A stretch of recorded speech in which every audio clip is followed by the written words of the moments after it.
안녕하십니까.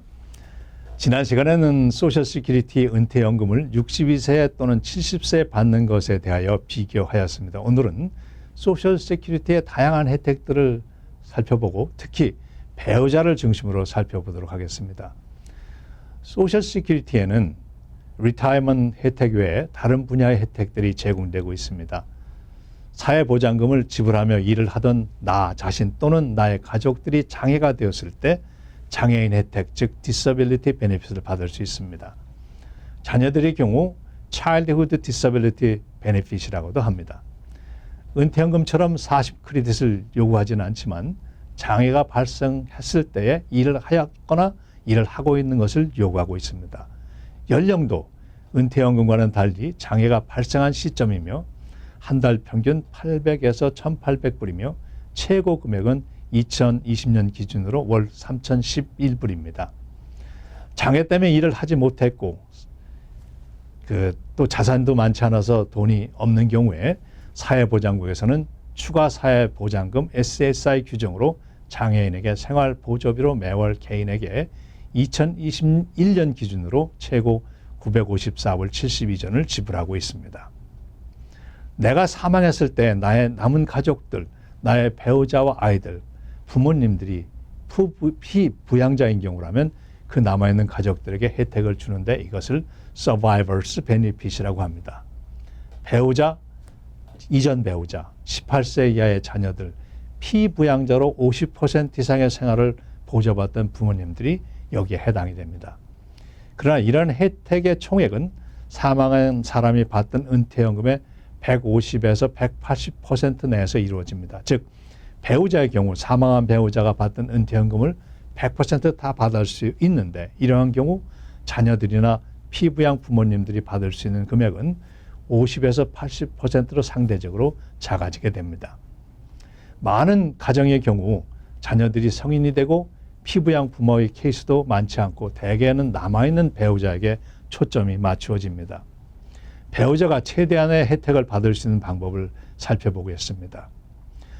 일하지 아니한 배우자라고 해도 일을 한 배우자가 은퇴사회보장금을 받으면 그 수령액의 50%를 배우자가 받을 수 있습니다. 이것을 스파우스 베네핏이라고 합니다.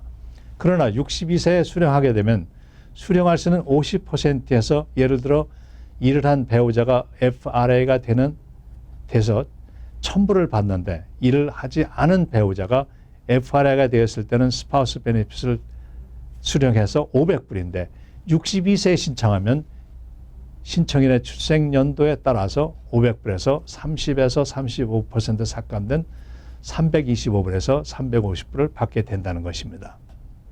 그러나 일을 한 배우자가 FRA 때 수령하지 않고 70세가 되어서 FRA 때보다 132% 높은 1,320불을 받는다면 여기에서 50%는 660불을 받는 것이 아니라 연금을 받는 FRA 때 받는 1,000불을 기준으로 하여 500불을 받게 됩니다. 스파우스 베네핏을 받다가 배우자가 사망하면 살아있는 배우자는 사망한 배우자가 받던 금액 1,000불을 다 받을 수 있습니다.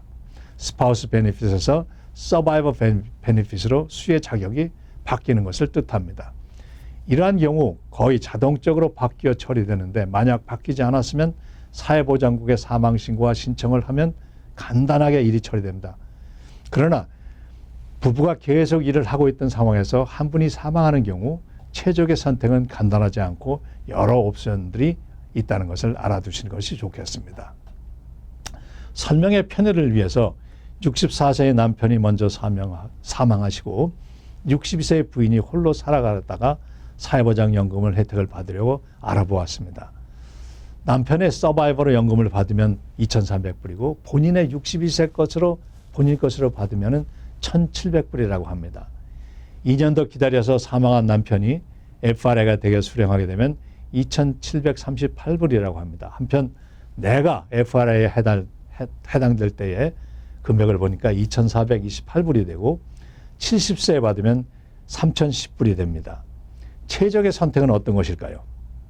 가장 높은 수령 금액은 남편의 서바이벌로 현재 2,300불을 받다가 남편이 FRA가 될 때 2,738불로 변경하고 내가 70세가 될 때 3,010불이 되겠지요. 그러나 서바이버에서 나의 은퇴연금으로는 바꿀 수 있지만 서바이버로 현재 신청하면 사망한 남편이 FRA가 될 때에 다시 신청할 수는 없습니다.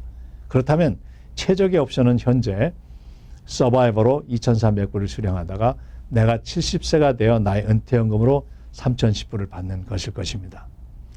미망인이 될 때 어렵고 복잡한 생각 때문에 이러한 옵션들을 간과할 수 있는데 상황과 조건들을 감안하면 최대의 금액을 수령할 때 할 수 있다는 것을 알아두시는 것이 좋겠습니다.